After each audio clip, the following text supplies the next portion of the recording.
Students का, then करते हैं कंटिन्यू।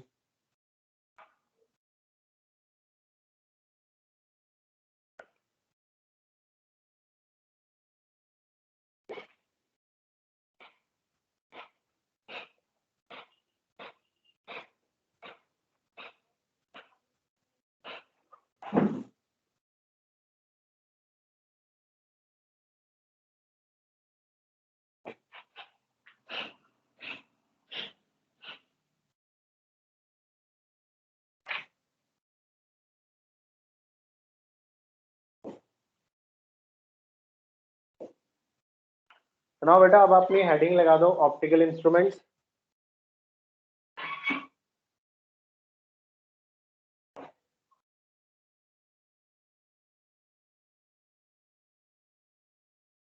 ऑप्टिकल इंस्ट्रूमेंट्स में हमने बेसिकली पढ़ना है माइक्रोस्कोप एंड टेलीस्कोप के बारे में।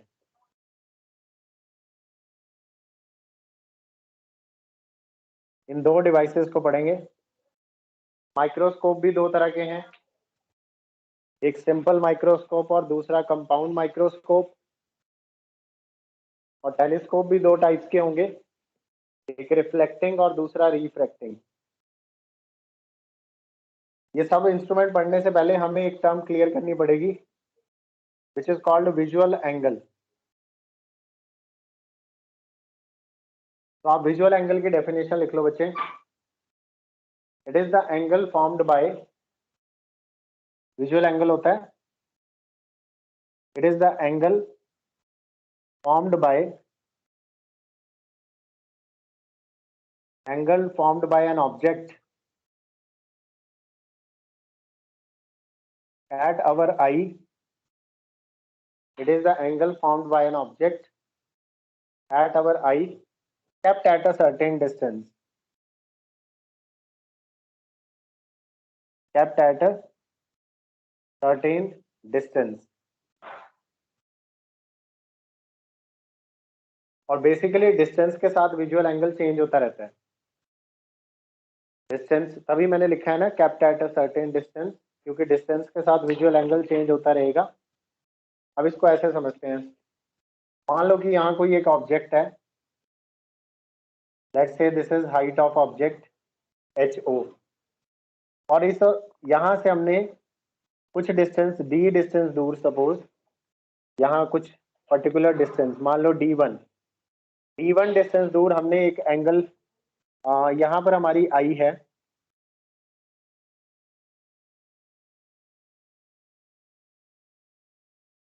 तो ये ऑब्जेक्ट जो एंगल बना रहा है ना हमारी आंख में, ये वाला angle, let's say it is θ1, this angle is called visual angle, इस डिस्टेंस के कॉरेस्पॉन्डिंग।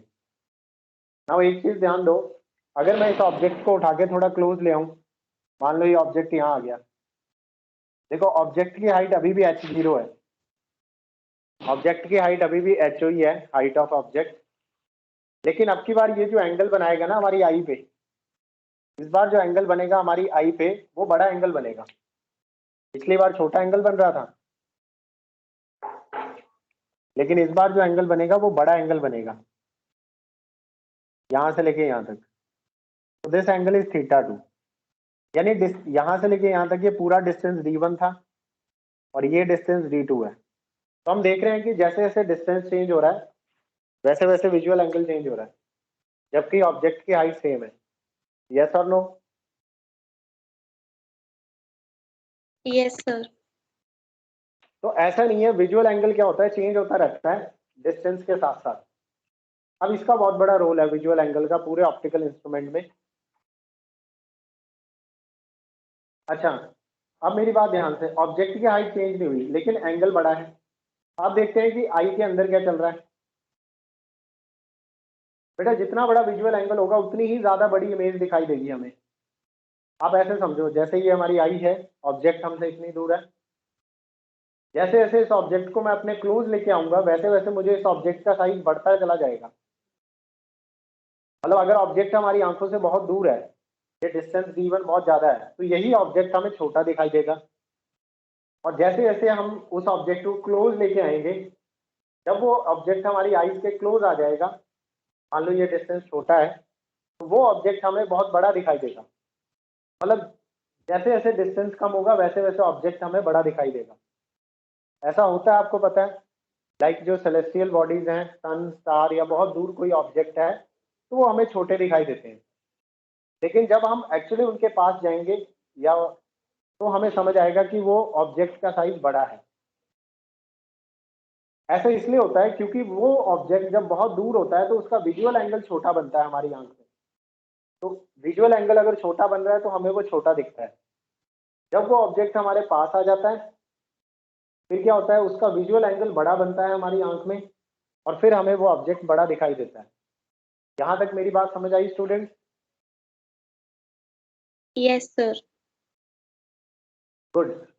इसका मतलब ये है कि हमारी आंख अपने आप में एक मैग्नीफायर है। हमारी जो आंख है वो एक मैग्नीफायर ही तो है, बस उसको विजुअल एंगल बड़ा चाहिए। अगर हमारी आंख में बड़ा एंगल बनेगा तो हमें ऑब्जेक्ट मैग्नीफाइड होकर दिखाई देगा। और यही कॉन्सेप्ट है ऑप्टिकल इंस्ट्रूमेंट्स का भी, हमें एंगल बड़ा होकर दिखाई देता है। ऑप्टिकल इंस्ट्रूमेंट का यही कॉन्सेप्ट है, हमें किसी तरह ये विजुअल एंगल बड़ा करना है। अच्छा, सबसे मिनिमम डिस्टेंस जब हमें कोई ऑब्जेक्ट अपनी मैक्सिमम मैग्निफिकेशन के साथ दिखता है वो मिनिमम डिस्टेंस होता है 25 सेंटीमीटर। आप सभी को पता होगा, आप तो बायो के स्टूडेंट्स हैं, कि हमारी आईज जो है वो 25 सेंटीमीटर तक का डिस्टेंस ही क्लियरली और डिस्टिंक्टली किसी ऑब्जेक्ट को देख सकते हैं, इतने डिस्टेंस दूर। तो 25 सेंटीमीटर पर, मान लो ये 100 सेंटीमीटर पे है, अभी ये छोटा दिख रहा है, धीरे धीरे जैसे जैसे क्लोज आ रहा है मुझे इसका साइज बड़ा दिखता जा रहा है। तो मैक्सिमम साइज मुझे तब दिखाई देगा जब आई और इसके बीच का डिस्टेंस 25 सेंटीमीटर होगा। तो at a distance of 25 centimetre visual angle is maximum. ये पॉइंट आप लिख लो, at a distance of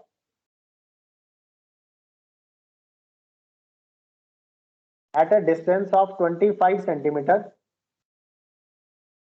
visual angle is maximum.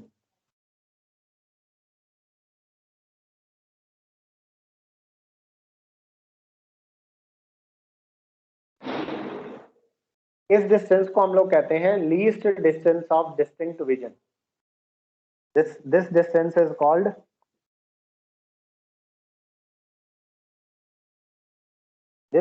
is called least distance of distinct vision।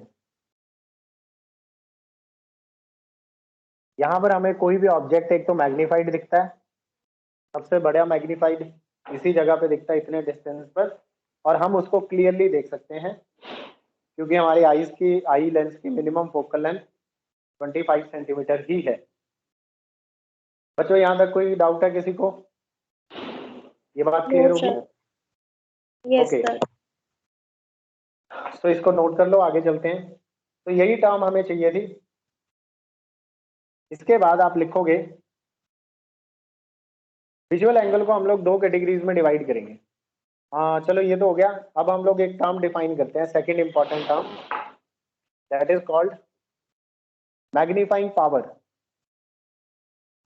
Second term है हमारी मैग्नीफाइंग पावर, या फिर हम इसे एंगुलर मैग्निफिकेशन भी कह सकते हैं।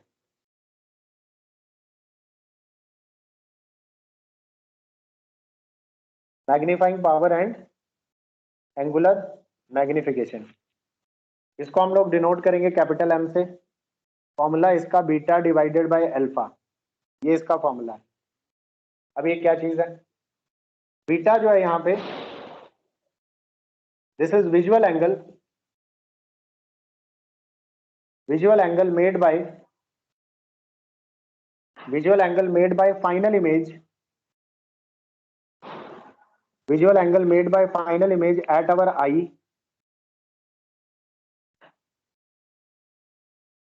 with the help of optical instrument. मतलब जो भी ऑप्टिकल इंस्ट्रूमेंट हम लोग यूज कर रहे हैं उसकी हेल्प से जो विजुअल एंगल हमारी आंख में बनेगा उसे हम बीटा बोलेंगे। और अल्फा क्या है? अल्फा भी विजुअल एंगल ही है। Alpha is also visual angle. This is visual angle made by object, kept at kept at a distance of 25 centimeter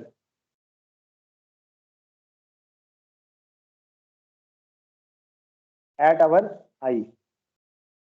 मतलब अगर हम डिस्टेंस को 25 सेंटीमीटर दूर रखें, फिर वो ऑब्जेक्ट हमारी आंख में जितना एंगल बनाएगा वो तो है अल्फा, ये फिक्स है। अब ध्यान दो, आपको इस बात का ध्यान रखना है कि अल्फा एंगल का ऑप्टिकल इंस्ट्रूमेंट के साथ कोई लेना देना नहीं है। कोई ऑप्टिकल इंस्ट्रूमेंट नहीं, कोई माइक्रोस्कोप नहीं, कोई टेलीस्कोप नहीं। Alpha is basically a simple, जैसे मैं अभी खड़ा हूँ, मेरे सिंपल आई है, तो नेक्ड आई से 25 सेंटीमीटर दूर पर अगर हम ऑब्जेक्ट रखते हैं तो वो कितना एंगल बना रहा है हमारी आंख में, वो तो है अल्फा। ऑब्वियसली 25 सेंटीमीटर पे मैग्निफिकेशन मैक्सिमम है, हमारी आंख इससे ज्यादा किसी ऑब्जेक्ट को मैग्नीफाई नहीं कर सकती, इतना हमें सबसे बड़ा एक विजुअल एंगल मिलेगा।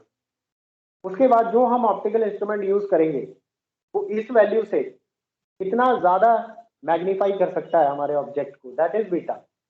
इसलिए हम लोग कहते हैं beta by alpha ratio is angular magnification. यानी ये बीटा ऑप्टिकल इंस्ट्रूमेंट क्या उससे ज्यादा मैग्नीफाई कर पाएगा ऑब्जेक्ट को? हमने इस ऑब्जेक्ट को मैग्नीफाई करना है, यहाँ रखा 25 सेंटीमीटर पे, हमें ये मैक्सिमम दिख रहा है, मैक्सिमम साइज का दिख रहा है। अब मैंने क्या किया, ये तो नेक्ड आई की है बात। अब क्या किया, एक ऑप्टिकल इंस्ट्रूमेंट लेके आया, बीच में यहाँ ऑप्टिकल इंस्ट्रूमेंट रख दिया आई और इसके बीच में। अब ये इसी ऑब्जेक्ट को और ज्यादा मैग्नीफाई करके दिखाएगा, फिर वो ऑब्जेक्ट जो हमारी आंख पे एंगल बनाएगा दैट इज बीटा। आपको मेरी बात समझ आ रही है स्टूडेंट?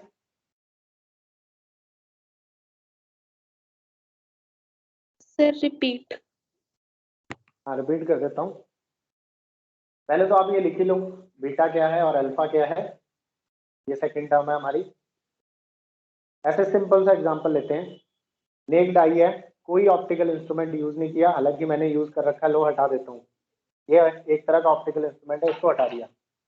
अभी नेक्ड आई है, नॉर्मल आई है, नॉर्मल विजन है, यहाँ से इसको मैंने क्लोज लेके आ रहा हूँ, इसको मैग्नीफाई करना है, इसको क्लोज लेके आ रहा हूँ, ये बड़ा दिख रहा है मुझे, जैसे जैसे क्लोज आता जाएगा ये और बड़ा दिखेगा। 25 सेंटीमीटर पे मुझे इसकी मैक्सिमम हाइट दिखाई दे रही है। अब मैं चाहता हूँ कि मुझे इससे ज्यादा बड़ा देखना है इस ऑब्जेक्ट को, तो ऑब्वियसली इसको खींच खूंच के तो बड़ा कर नहीं सकते।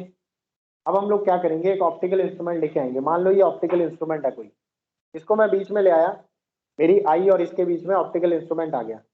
इस ऑप्टिकल इंस्ट्रूमेंट से मुझे ये ऑब्जेक्ट का साइज और बड़ा दिखाई दे रहा है मैग्नीफाइड होके। तो बच्चे फिर जो मुझे इस वक्त दिखाई दे रहा है with the help of optical instrument, तो वो ऑब्जेक्ट जो मेरी आंख में एंगल बना रहा है, magnified image, final image, magnified final image जो मेरी आंख में एंगल बना रहा है वो बीटा है। With the help of optical instrument final image जो एंगल बनाएगी आई पे वो बीटा है। और विदाउट ऑप्टिकल इंस्ट्रूमेंट नॉर्मल आई जब 25 सेंटीमीटर पे ऑब्जेक्ट रखा होगा, वो जो एंगल बनाएगा हमारी आंख में वो अल्फा है। अभी बच्चों क्लियर है?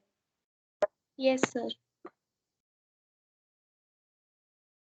तो ऑब्वियसली आप समझ गए होंगे अल्फा से कितने गुना मैग्नीफाई करके बीटा मिलेगा हमें, that will be called magnifying power of optical instrument, या फिर उसको बोलेंगे एंगुलर मैग्निफिकेशन। तो ये दो इंपॉर्टेंट टर्म्स हैं हमारा टॉपिक स्टार्ट करने से पहले, इसको आप नोट कर लो, फिर आगे चलते हैं। हमने हर ऑप्टिकल इंस्ट्रूमेंट की यही फाइंड आउट करनी है, मैग्नीफाइंग पावर।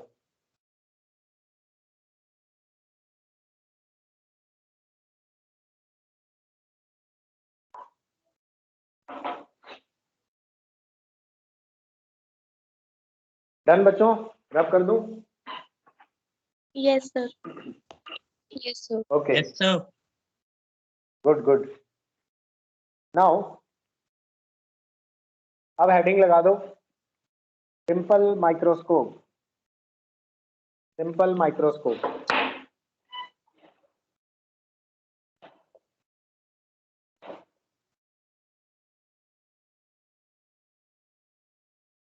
सिंपल माइक्रोस्कोप को हम लोग मैग्नीफाइंग ग्लास भी कहते हैं।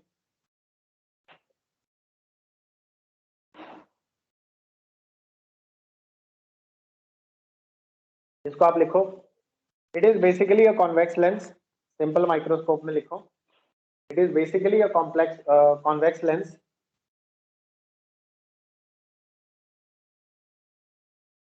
It is basically a convex lens in which object is kept at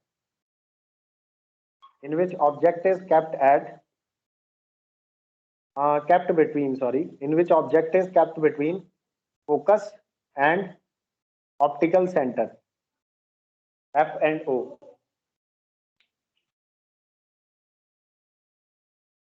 simple microscope कुछ नहीं है, कॉन्वेक्स लेंस को सिंपल माइक्रोस्कोप कहते हैं। बस उसमें ऑब्जेक्ट जो है वो फोकस और ऑप्टिकल सेंटर के बीच में रखा होना चाहिए।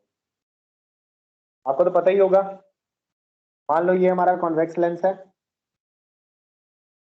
ये उसका प्रिंसिपल एक्सिस, ये ऑप्टिकल सेंटर, यहाँ अपना फोकस है। पहला फोकस इधर होता है, दूसरा कहीं यहाँ होता है। हमने ऑब्जेक्ट को ऑप्टिकल सेंटर और फोकस के बीच में रखा हुआ है, यहाँ रख दिया, in between optical centre and focus. ये रहा हमारा ऑब्जेक्ट ए बी। तो यहाँ से एक रे निकलेगी प्रिंसिपल एक्सिस के पैरेलल, और एक रे पास करवाते हैं ऑप्टिकल सेंटर से। ये हमारी दो इंसिडेंट रेज हैं। जो रे प्रिंसिपल एक्सिस के पैरेलल है वो रिफ्लेक्शन के बाद, रिफ्रैक्शन के बाद फोकस से पास हो जाएगी, एक तो ऐसी चली जाएगी, और दूसरी रे जो ऑप्टिकल सेंटर से पास कराई है वो विदाउट एनी डेविएशन, वो बिना डेविएशन के चली जाएगी। तो ऑब्वियसली जब हमारा ऑब्जेक्ट फोकस और ऑप्टिकल सेंटर के बीच में रखा हुआ है तो हमारी जो इमेज बनती है वो मैग्नीफाइड इमेज बनती है। ये ऊपर वाला आपने लिख लिया होगा, मैं इसको रब कर रहा हूँ बच्चे। It is basically a convex lens in which object is kept between F and O. तो हमारा जो इमेज बनेगी वो बैकवर्ड प्रोड्यूस करके बनेगी। यहाँ कहीं 10th क्लास में आप इमेज फॉर्मेशन करते थे, ये वही वाला डायग्राम है।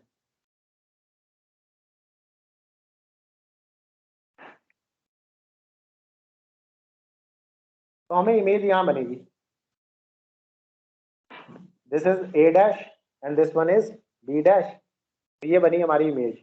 तो अब देखो ऑब्जेक्ट ये था, उसकी मैग्नीफाइड इमेज बन गई। तो कॉन्वेक्स लेंस क्या करता है, एक ऑब्जेक्ट की मैग्नीफाइड इमेज बनाता है और हमें वो ऑब्जेक्ट बड़ा दिखता है। बट कंडीशन ये है कि ऑब्जेक्ट फोकस और ऑप्टिकल सेंटर के बीच में होना चाहिए। इसी को माइक्रोस्कोप कहते हैं। This is called simple microscope, और you can say that magnifying glass. Is it clear students? Yes, sir.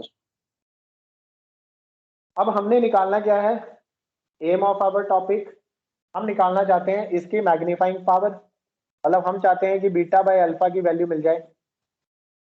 Magnifying power निकालना चाहते हैं बीटा बाय अल्फा। उसके लिए हमें बीटा चाहिए और उसके लिए अल्फा चाहिए।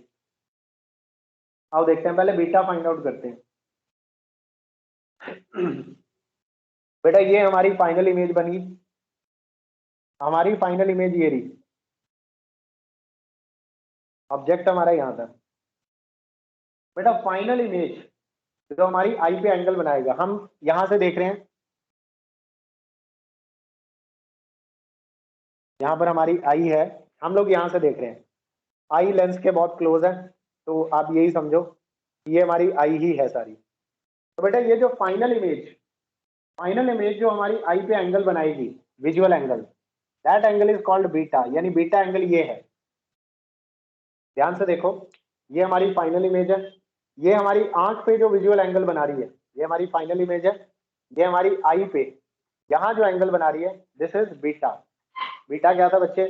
It is visual angle formed by final image at our eye with the help of optical instrument। तो ये हमारा ऑप्टिकल इंस्ट्रूमेंट है, उसकी हेल्प से इसने ये फाइनल इमेज बनाई। अब ये फाइनल इमेज जो हमारी आंख पे एंगल बनाएगी that is visual angle beta. चाहे आप इसे बीटा ले लो चाहे इसे बीटा ले लो, एक ही बात है। समझ में आया बच्चे?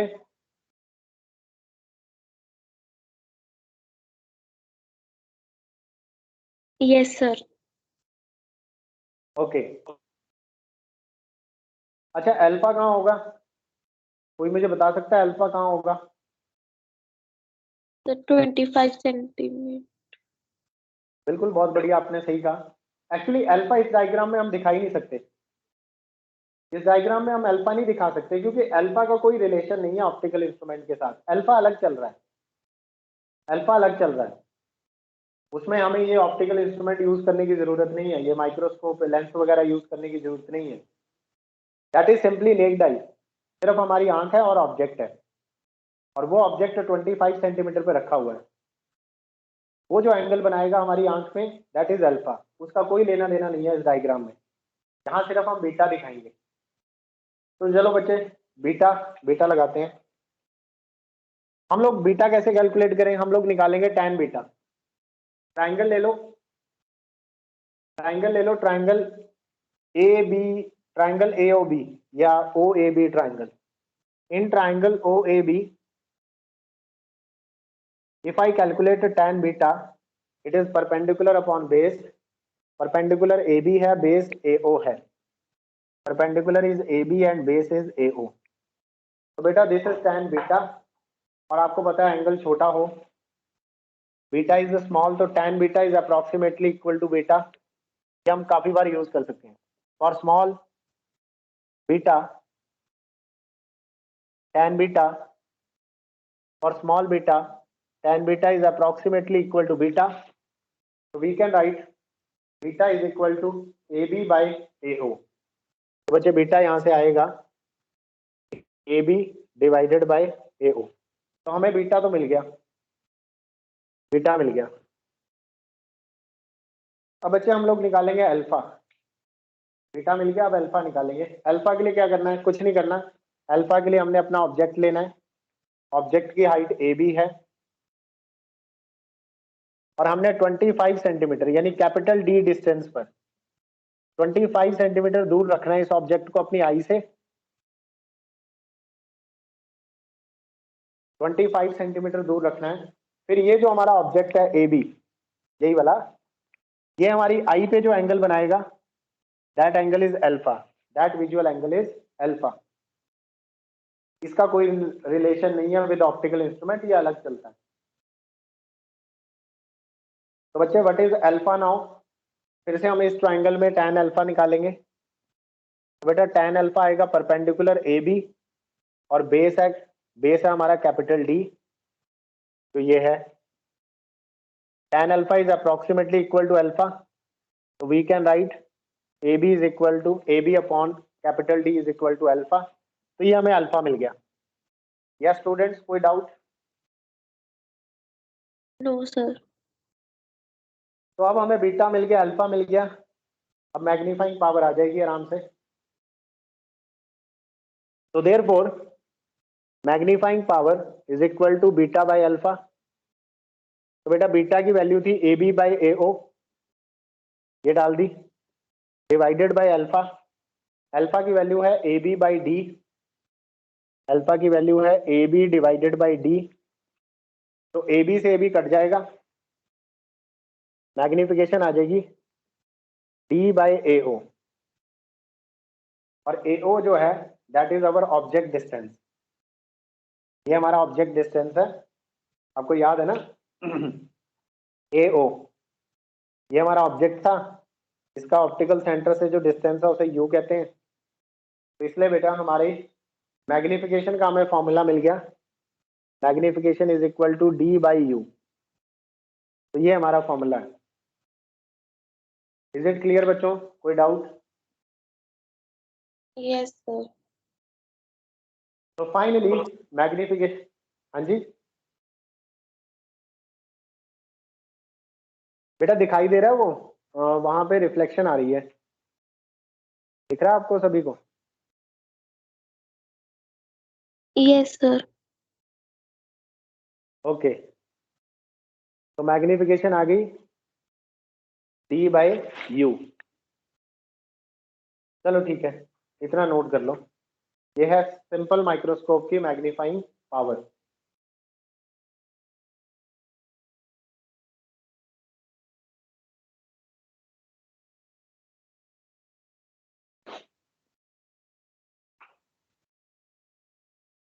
वहां लिख लेना, इसके नीचे लिख लेना, it is a journal formula.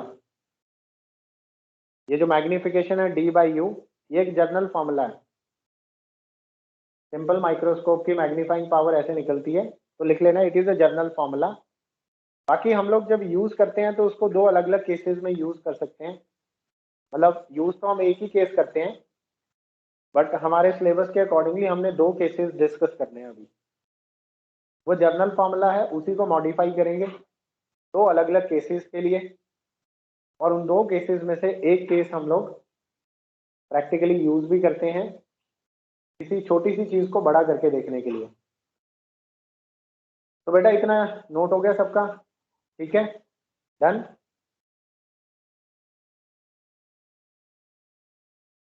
Yes, sir. Okay, अब इसमें स्पेशल केस आ जाएंगे, 2 केसेस होंगे इसमें। अब हम वो केसेस पढ़ रहे हैं। तो पहला केस लिखो, केस नंबर 1। हमें चाहिए मैक्सिमम मैग्निफिकेशन, यानी एक सिंपल माइक्रोस्कोप मैग्नीफाई तो कर देगा, सिंपल माइक्रोस्कोप मैग्निफिकेशन तो कर देगा, लेकिन मैक्सिमम मैग्निफिकेशन कब करेगा वो निकालनी है। तो केस नंबर 1 जो है वो है हमारा maximum magnification. Maximum magnification can be achieved, maximum magnification can be achieved by simple microscope, can be achieved by simple microscope when final image, when final image is formed at, final image is formed at capital D distance, that is 25 centimetre. अगर हमारी final image 25 centimetre पे बने तो उसको double फायदा होगा। एक फायदा क्या होगा कि 25 सेंटीमीटर पे ये जो सिंपल माइक्रोस्कोप है ये मैग्नीफाई कर देगा, वो तो ठीक है, और 25 सेंटीमीटर पे हमारी नेक्ड आई भी उस ऑब्जेक्ट को मैक्सिमम मैग्नीफाई कर देती है। तो डबल फायदा होगा, इसलिए मैग्निफिकेशन मैक्सिमम हो जाएगी अगर फाइनल इमेज इस डिस्टेंस पे बनी तो। आपको मेरी बात समझ आ रही है? देखो बच्चे, again I am repeating, simple microscope का काम है मैग्नीफाई करना, उसने तो कर ही देनी है मैग्निफिकेशन, वो तो कर ही रहा है। लेकिन अगर हमारी फाइनल इमेज 25 सेंटीमीटर पे बन जाए तो फिर हमारी आंख जो है, ऑप्टिकल इंस्ट्रूमेंट हटा दो, एक बारी के लिए भूल जाओ, तो हमारी सिंपल नेक्ड आई ही उस ऑब्जेक्ट को मैग्नीफाई कर देती है। तो यहाँ पे डबल मैग्निफिकेशन, मतलब मैग्निफिकेशन बहुत अच्छी हो जाएगी अगर फाइनल इमेज 25 सेंटीमीटर पे बन जाए। मैग्नीफायर तो अपना काम कर ही रहा है, लेकिन साथ साथ में हमारी जो नेक्ड आई है वो भी अपनी मैग्निफिकेशन कर रही है, तो दोनों का इफेक्ट एड ऑन हो जाएगा और हमें ऑब्जेक्ट का साइज मैक्सिमम दिखाई देगा। तो that is the case of maximum magnification when final image is formed at a distance of capital D. बच्चे समझे आप सभी? Yes, sir. तो ये हमारा पहला केस है। तो इस केस के लिए हमारा ऑब्जेक्ट डिस्टेंस क्या होगा? इस केस के लिए बच्चे हमारा ऑब्जेक्ट डिस्टेंस तो वही है u, और माइनस साइन, साइन कन्वेंशन के साथ लेफ्ट में होता है ऑब्जेक्ट। इस बार हमारा इमेज डिस्टेंस क्या बन जाएगा? हमने कहा final image capital D distance पे बनी, तो इमेज डिस्टेंस माइनस डी हो जाएगा, क्योंकि इमेज हमारी लेफ्ट साइड पे बन रही है। साइन कन्वेंशन के साथ image distance, final image is formed at D, तो इमेज डिस्टेंस ही हो जाएगा। तो अब हम लोग लेंस फॉर्मूला अप्लाई करेंगे।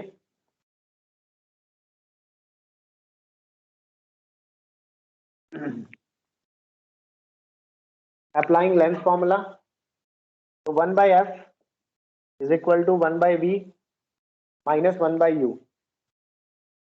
तो बेटा v की वैल्यू तो ये रही minus D plus, sorry 1/d minus 1/u, v की वैल्यू तो ये रही माइनस 1/u, तो u का ऑब्जेक्ट डिस्टेंस ये रहा माइनस u। तो हमने सिंपल लेंस फॉर्मूला अप्लाई कर दिया यहाँ पे। तो यहाँ से हमारे पास 1/f की वैल्यू आ जाएगी minus 1/d minus minus plus plus 1/u, और यहाँ से हम लोग 1/u की वैल्यू निकाल लेंगे। तो बच्चे यहाँ से 1/u की जो वैल्यू आ जाएगी that is equal to 1/f, ये माइनस 1/d लेफ्ट साइड पे आएगा तो प्लस 1/d हो जाएगा। यहाँ तक बच्चों क्लियर है?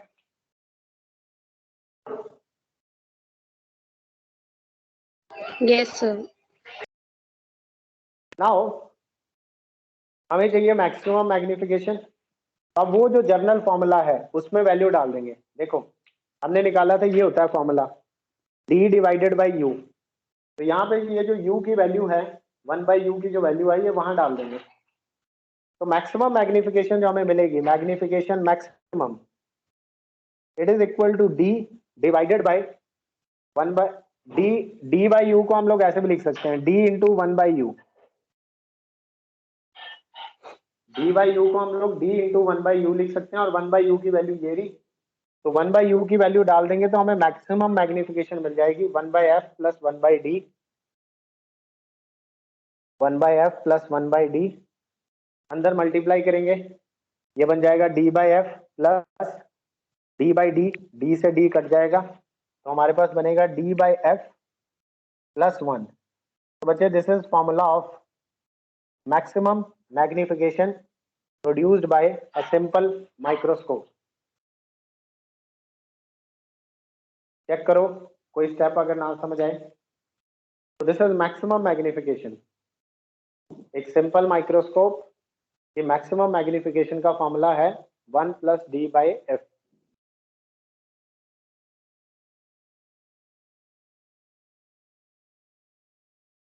इज इट क्लियर बच्चों, कोई डाउट? No, sir. चलो कर लो, इसको नोट कर लो फटाफट। ये तो है हमारा फर्स्ट केस।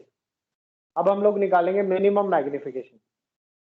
मैक्सिमम ये रही, और मैक्सिमम तब होगी जब हमारी फाइनल इमेज 25 सेंटीमीटर पे बनेगी। अब देखेंगे मिनिमम कब बनेगी, मिनिमम मैग्निफिकेशन कब आएगी। ऑब्वियसली जितनी दूर हमसे ऑब्जेक्ट चला जाएगा मैग्निफिकेशन उतनी कम होती जाएगी, तो मिनिमम आएगी इंफिनिटी पे जाके। तो अगर हमारी फाइनल इमेज इनफाइनाइट डिस्टेंस पे बने, यहाँ पर इनफाइनाइट डिस्टेंस का मतलब होता है कि हमारी आंख से बहुत दूर बने जाके। इन शॉर्ट अगर हमारी फाइनल इमेज इंफिनिटी पे जाके बने तो हमें उसकी मैग्निफिकेशन मिनिमम मिलेगी। तो that will be the second case of minimum magnification, case number 2।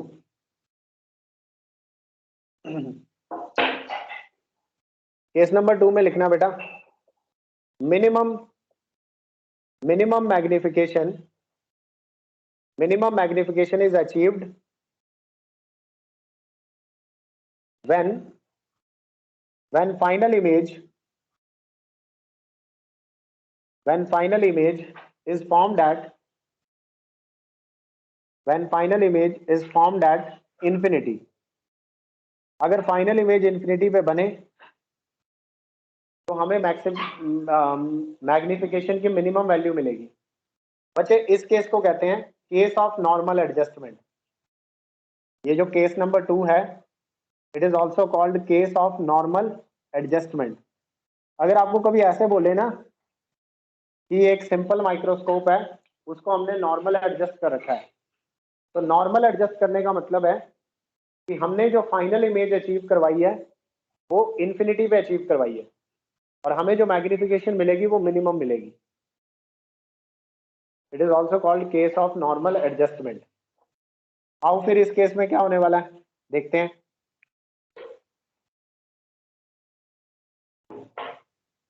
तो बेटे इस केस में ऑब्जेक्ट डिस्टेंस वही रहेगा, ऑब्जेक्ट तो वही है,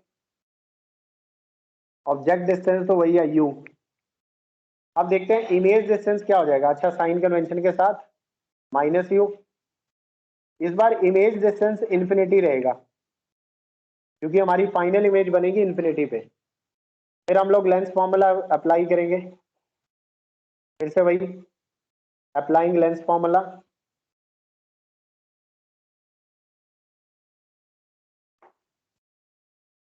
तो लेंस फॉर्मूला अप्लाई करेंगे, 1/f is equal to 1/v minus 1/u।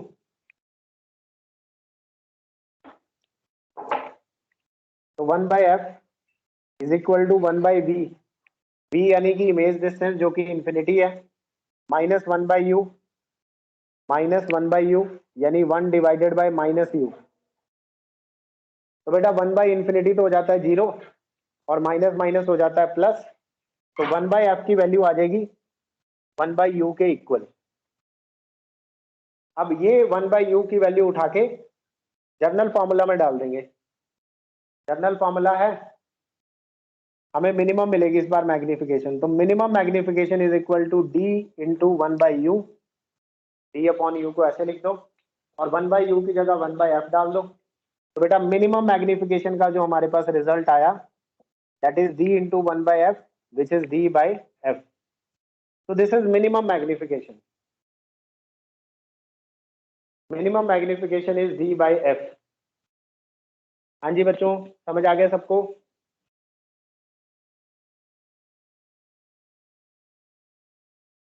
Yes, sir. Yes, sir.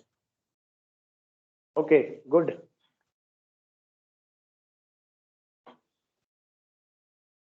कर लो, इसको नोट कर लो। तो हमारा सिंपल माइक्रोस्कोप यहाँ खत्म हो जाता है। सिंपल माइक्रोस्कोप हमारा खत्म हो गया है। अब इसके बाद हम लोग शुरू करेंगे कंपाउंड माइक्रोस्कोप। उसके लिए मैक्सिमम और मिनिमम मैग्निफिकेशन हमने निकाल लिया सिंपल के लिए, ऐसे ही हम लोग कंपाउंड माइक्रोस्कोप के लिए निकालेंगे मैक्सिमम और मिनिमम मैग्निफिकेशन।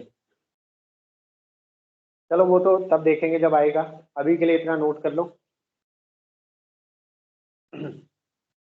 अब फॉर्मूले यूज करने हैं, ये वाला फॉर्मूला यूज करते होते हैं हम लोग अक्सर। अच्छा, ज्यादातर ये वाला केस यूज किया जाता है।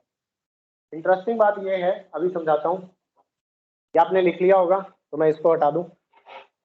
अब फाइनली आप ये बना लो। तो रिजल्ट क्या निकल के आया बच्चे? रिजल्ट हमारे पास ये निकल के आया कि for a simple microscope, for a simple microscope magnification की जो वैल्यू है वो ये मिनिमम ये रही d/f, इससे बड़ी आएगी और मैक्सिमम आ सकती है 1 + d/f। मैक्सिमम के लिए हमने ये रिजल्ट निकाला था, मिनिमम के लिए ये रहा। तो मतलब हमारी मैग्निफिकेशन की वैल्यू इस रेंज में रहेगी, d/f से लेकर 1 + d/f के बीच में। मिनिमम वैल्यू ये रही, मैक्सिमम वैल्यू ये रही। अच्छा, मिनिमम और मैक्सिमम मैग्निफिकेशन में कोई ज्यादा फर्क नहीं है, सिर्फ 1 यूनिट का फर्क है। मैक्सिमम वैल्यू मिनिमम मैग्निफिकेशन से सिर्फ 1 यूनिट ज्यादा है। अगर ये d/f है तो वो d/f + 1 है। तो मतलब बहुत ज्यादा मैग्निफिकेशन में फर्क नहीं आ रहा मिनिमम और मैक्सिमम में। तो अब प्रॉब्लम क्या है, ध्यान से सुनो। जब ये यहाँ पर हमें मैग्निफिकेशन ज्यादा मिलती है, नो डाउट 1 यूनिट ज्यादा मिल रही है, लेकिन यहाँ पर हमारा ऑब्जेक्ट जो फाइनल इमेज है वो हमारे 25 सेंटीमीटर पे बनी हुई है। आपको पता होगा 25 सेंटीमीटर पे होती है यहाँ फाइनल इमेज। अब 25 सेंटीमीटर पे किसी ऑब्जेक्ट को देखना, वो हमारी आंखों पे एक दबाव डालता है, स्ट्रेन प्रोड्यूस करता है हमारी आईज में, क्योंकि जब ऑब्जेक्ट बहुत क्लोज होता है तो हमारी आईज में स्ट्रेन प्रोड्यूस होता है, तो वो हमारी आंखों में दबाव डालता है, एक प्रेशर क्रिएट करता है। इसलिए ये क्या है, ये स्ट्रेसफुल है थोड़ा सा ऐसे ऑब्जेक्ट को देखना, तो it will create some strain in the eye. इसलिए ये वाला केस यूज नहीं करते, हम लोग यूज करते हैं मिनिमम मैग्निफिकेशन का केस। ऑब्जेक्ट आराम से फाइनल इमेज इंफिनिटी पे बन रही है या बहुत दूर बन रही है, और दूर की चीजों को हम लोग रिलैक्स होकर देख लेते हैं, रिलैक्स आई से एकदम, और उससे हमारी आईज में स्ट्रेन भी नहीं आता, दबाव भी नहीं फील होता हमें। इसीलिए हम लोग नॉर्मल एडजस्टमेंट को यूज करते हैं ज्यादा, क्योंकि मैग्निफिकेशन का ज्यादा फर्क नहीं है। और यहाँ पर फायदा ये है कि हमारी आईज में स्ट्रेन प्रोड्यूस नहीं होता, दबाव हमें कम फील होता है और रिलैक्स रहती है आई। तो इसलिए हम लोग नॉर्मल एडजस्टमेंट, यानी ये मिनिमम मैग्निफिकेशन, हम अपने माइक्रोस्कोप को एडजस्ट ही ऐसे करते हैं, हम अपने माइक्रोस्कोप को ऐसे एडजस्ट करते हैं कि जो फाइनल इमेज बने वो हमारी आंखों से दूर बने, यानी इन्फिनिटी पे बने, ऐसे कह लो। तो फिर हमारी आईज जो है उस इमेज को मैग्नीफाई करके देखेगी और रिलैक्स होकर देखेगी बिना किसी स्ट्रेन के। And this is the reason कि ये वाला केस यूज किया जाता है। समझ आ गया बच्चों? किसी को कोई डाउट? No, sir. ठीक है, तो बाकी हम लोग कल करेंगे, बाकी हम लोग कल करेंगे बेटा, यहाँ तक ही करना आज हमने। तो सिंपल माइक्रोस्कोप खत्म हो गया, कल हम लोग कंपाउंड माइक्रोस्कोप और हो सके तो हम लोग टेलीस्कोप स्टार्ट कर देंगे। ठीक है स्टूडेंट्स, थैंक यू।